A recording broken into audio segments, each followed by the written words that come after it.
All right, ladies, I want to give you a little peek at the finished boho baby. This is the girl version, and there is a boy version also that has the teal binding, and then it has the teal pages inside.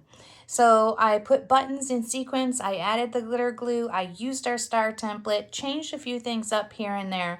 There's lots of ribbons, lots of jute things going on, and there is a 5 video for this book that you would watch in order to do the whole thing exactly the way I did, page for page. Simple Stories has their own instructions, and if you want to follow those, that's perfect too. It's just up to you. There's 2 different versions of it that you can look at. And I just wanted to do a little walkthrough and show you guys how cute this little album is. It has 77 or 79 photos in it. It is a lot. And I'm a little obsessed because, it's a new book, just finished. It was a lot of work. So if you get it all finished, kudos to you because it's a lot to do, but well worth it. If you're giving it as a gift, that's a really sweet thing to do. If you're making it for your daughter or grandchildren, that's nice too. Or look at that little guy came undone. I just noticed it. If you're making it for your own children, it's a really great keepsake. So that'll be really nice. 1 month, 2 month. Gonna need some paper clips. That's something we haven't seen before in albums, and the reason for those is so that you can pull them off easily and then read the back. Weight, height, milestones, super cute. And if some of this too, like if you don't have the weight at 2 months or the height at 2 months, you could just make that kind of cheeky. You were heavy as a bag of sugar at 2 months, even though that's really light, but you know what I mean. Just make it fun and light if you don't have the specific information. And lots of little openings and hideaways on this one. Another little fold out with some smaller photos.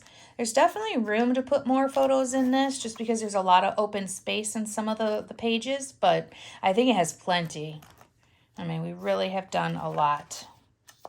There's room for journaling or just the stars to kind of take away and make yourself, feel like you don't have to journal on it. Not everybody likes journaling, and that's okay.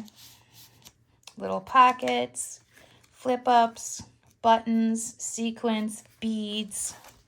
All the fun stuff is in here today. Another little star one. It's a pretty chunky album, this one here, and there's really not much popped at it. It's just a lot inside the album. But if you want to make yours less chunky, don't pop dot anything. But I don't really think it'll have much of an effect, to be honest.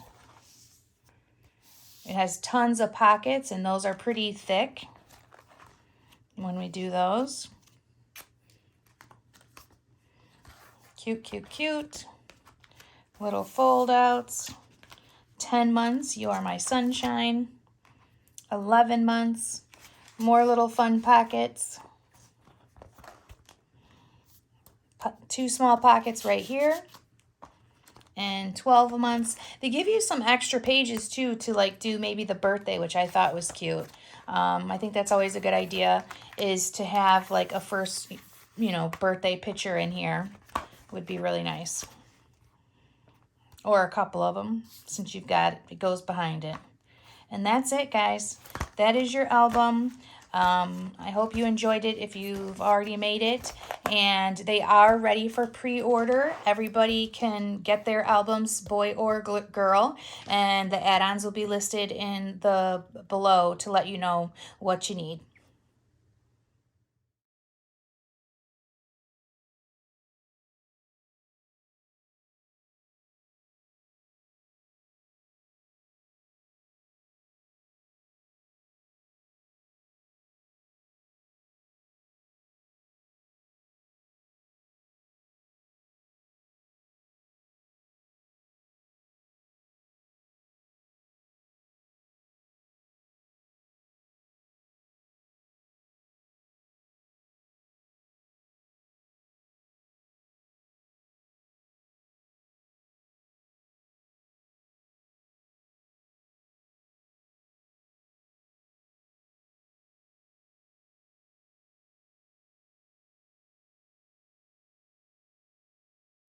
Ladies, we're going to walk through doing these pine trees for our outdoor layout in April.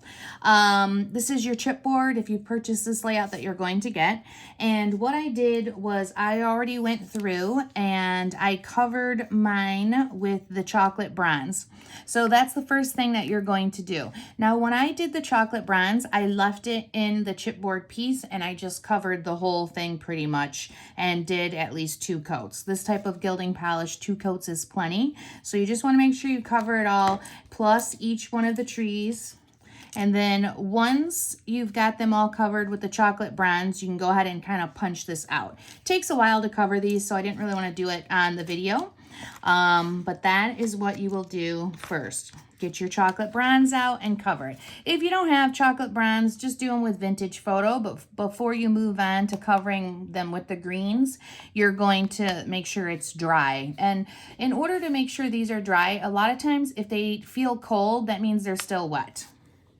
All right, so let's set that aside and pull out our ring that we're going to use and then all of the trees, because we're going to do a Bob Ross kind of treatment to the trees. I thought that would be fun to just have a little bit of fun with the trees and paint them in the different greens and then give them a little bit of texture. So the greens that I've got out, I've got the chocolate bronze for covering first. And then I got out blue parakeet. I have the sea green kiss, and then I also have glitzy green luster. So those are the colors that I'm going to use. I'm just going to open them up.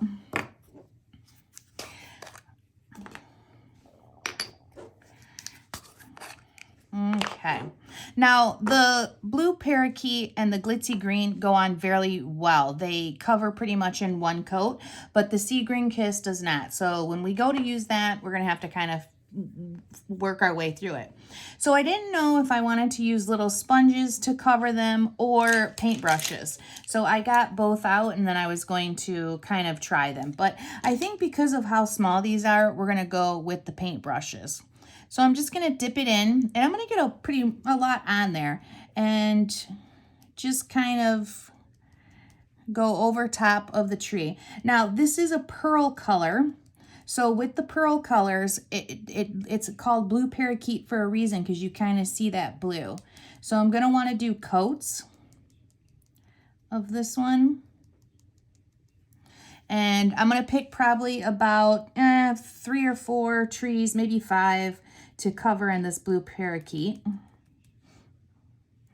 because I like it as a base. This is also one of the colors that I use when I'm doing the pine needles. So this is going to be similar to like a pine needle technique. And if you don't get the whole thing covered, it's not a huge deal. And I don't mind the texture either. A little bit of globbing, I guess, is what I'm considering the texture. So we're not trying to be too neat. Just get most of it covered.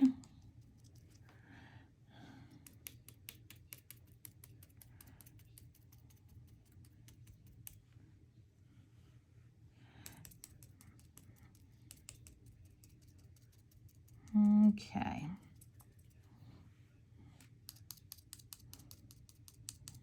And then we're probably going to go over top of these at least twice, maybe 3 times, so that it starts to turn more green instead of that blue. And to give them a little bit of texture.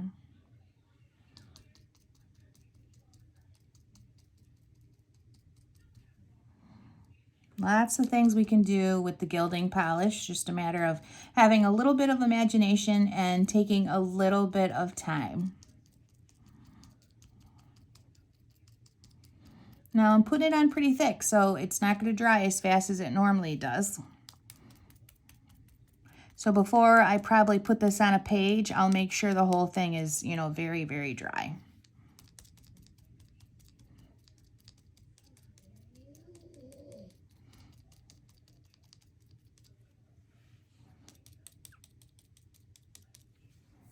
So I'm using different colors. This is going to be my base color for some, and then some of them I'll just cover in the others so that we have like a little bit of depth with everything.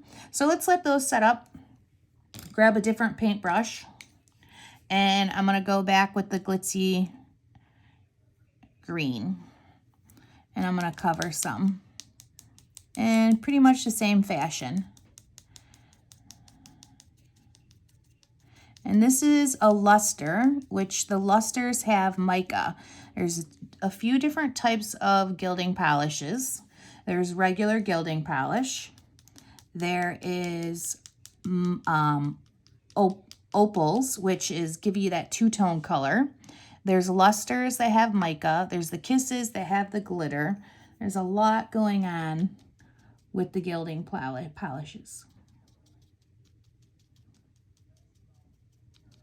Make sure you're on a scrap piece of paper, obviously. If you already started this, you should have got that out so you're not making a mess on your table. And then I'm going to take this all the way up. Like that was part of the tree. If I do too much, I can go back in and cover it with the chocolate bronze, which I already can tell I will.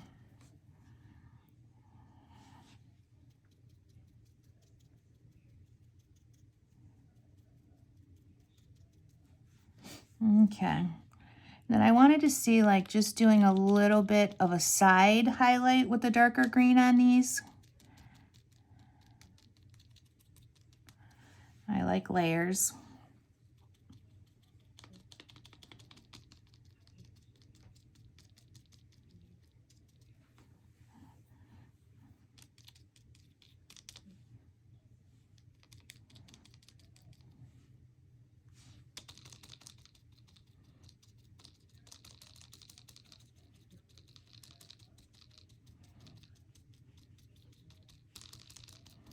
We don't have to cover the whole thing, we can. I'm going to give the ones that were just the green a double coat.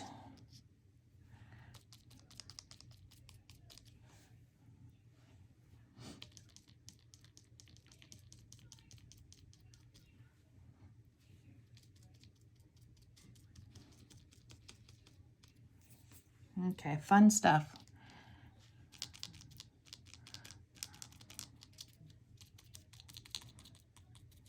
I'm really partial to these gilding polishes, so I love using them in a new way. All right, now these guys here, oops, I want to give this one a little bit.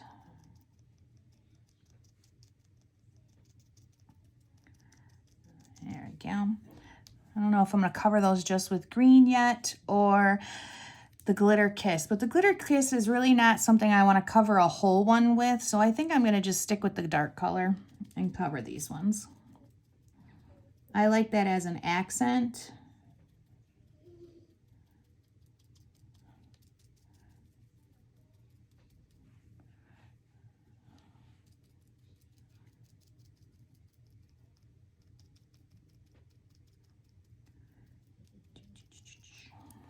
Okay.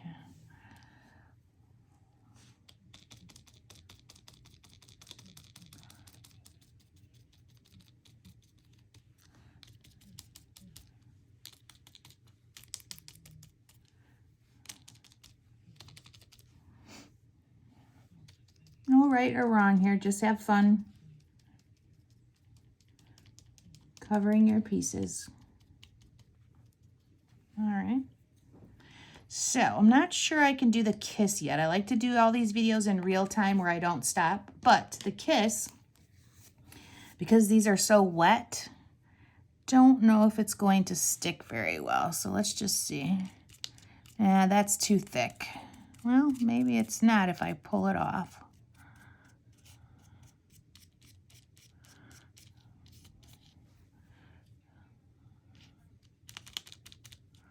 Which is nice. It's thick, and I'm kind of trying to do that on purpose, so I only have to do one coat with this. I actually think it's going to work out pretty well. Pull up some of your material so you can put it back on. Okay, let's look at that, because that is really exactly, I love that. So, little fuzzy thing here, there we go. Just something fun and very different, painting the trees. I think that's great.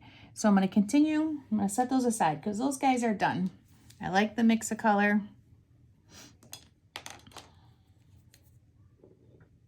And I'm getting quite a bit when I do it, so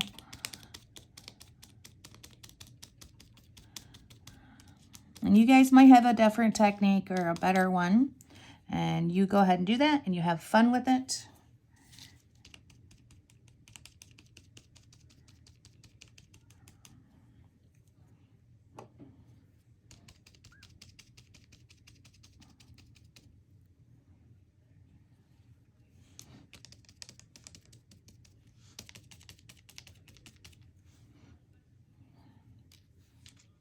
Don't get the stems.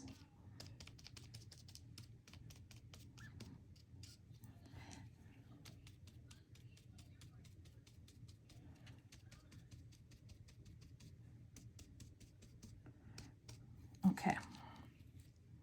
So make sure when you're doing this that you're pulling some of that back out so that it doesn't cover up the detail on these. It looks like I'm doing a big glob, and I kind of am, but I'm also pulling it out. Oh my gosh, these are so good.